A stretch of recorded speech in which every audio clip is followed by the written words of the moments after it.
أعوذ بالله من الشیطان الرجیم. بسم الله الرحمن الرحیم. سلامونه ونیکې هیله. الله ته کوي چې ټول روغ جوړ خوشحاله اوسئ. د فرانسوي ژبې زده کړه د پښتو انګلیسي ژبې سره. د نن ورځې درس مو دی یوه محاوره د ملګرو ترمنځ. une conversation entre amis. یوه محاوره د ملګرو ترمنځ.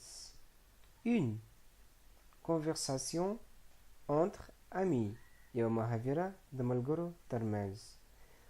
A conversation between friends. دغه محاوره د دوه ملګرو ترمنځ ده. یو دانیل نومیږي او بل اروی نومیږي. دانیل اروی.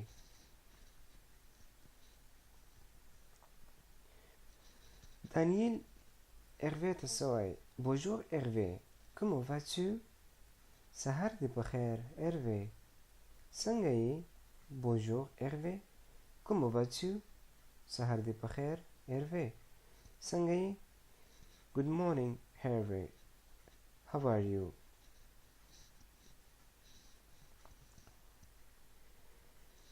اروی به دانیل ته په جواب کې څه وایي؟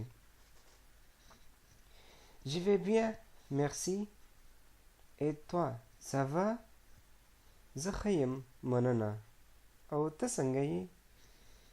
Je vais bien. زه ښه یم. Merci. مننه. Et toi, ça va? او ته څنګه یې؟ I am good. Thank you. And you, how are you? دانیل بیرته اروی ته په جواب کې وایي Ça va bien. ښه یم. Est-ce que tu viens à mon anniversaire? آیا ته زما کلیزې ته راځې؟ J'organise une petite fête. زه یو کوچنی ګوند تنظیموم یا یو وړه غونډه یا پارټي جوړوم. Ça va bien. ښه یم. Est-ce que tu viens à mon anniversaire? آیا ته زما کلیزې ته راځې؟ J'organise une petite fête. زه یو کوچنی ګوند تنظیموم. Ça va bien. I'm well. Est-ce que tu viens à mon anniversaire? Are you coming to my birthday party? J'organise une petite fête. I am organizing a little party.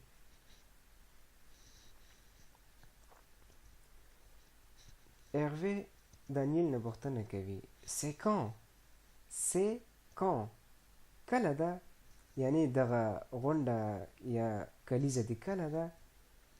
C'est quand? کله ده؟ When is it?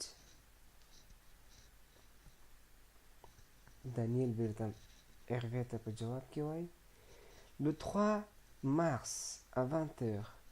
Le 3 mars à 20h. د مارچ په 3 نیټه د ماښام په 8 بجو. Le 3 mars à 20h. د مارچ په 3 نیټه د ماښام په 8 بجو. Le 3 mars à 20h. March 3rd at 8 p.m. اروی بیرته دانیل ته څه وایي؟ Le 3 mars.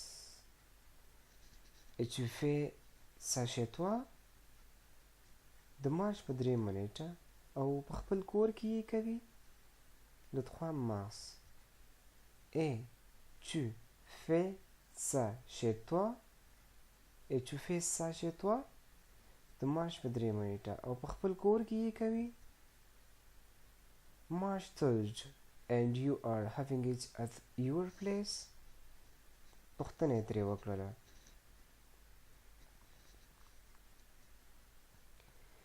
دانیل بیرته جواب کې ورته څه وایي؟ Oui, c'est chez moi. هو زما په ځای کې ده یا زما په کور کې ده. J'ai invité 20 amis. ما 20 ملګرو ته بلنه ورکړې ده. J'ai invité 20 amis. ما شل ملګرو ته بلنه ورکړې ده. On va danser toute la nuit. موږ به ټوله شپه نڅا یا ګډا کوو. Yes, it is at my place.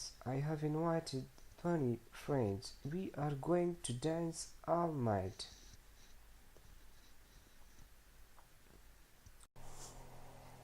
Hervé Daniel ته په جواب کې بیرته وایي چې C'est très gentil de m'inviter. Merci. دا ډیره مهرباني ده چې ما ته مو بلنه راکړه. مننه. À bientôt. ژر به سره وګورو. C'est très gentil de m'inviter. Merci.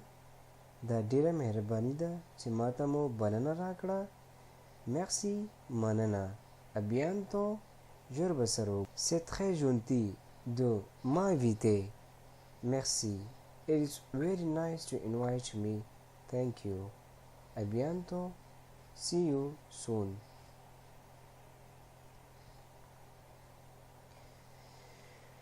دانیل هغوی ته په جواب کې وایي À demain. Bonne journée. À demain. سبا ګورو. Bonne journée. ښه ورځ ولرئ. À demain. See you tomorrow. Bonne journée. Have a nice day. نن ورځې درس مو همدغه ځای پورې و. الله دې وکړي چې د خوښې وړ مو ګرځېدلی وي او څه ترې زده کړئ. نو که څه غلطي رانه شوي وي په دغه درس کې، کوم لغات کې یا کوم تلفظ کې یا کومه جمله کې، نو په کمنټ کې راته ولیکئ. خوشحالیږم. او هیر مو نشي چې زموږ دغه د یوټیوب چینل هم سبسکرایب کړئ، هم یې خوښ کړئ او هم یې له نورو ملګرو سره شریک کړئ. هر چیرې چې اوسئ ښاد او آباد اوسئ. د الله په امان.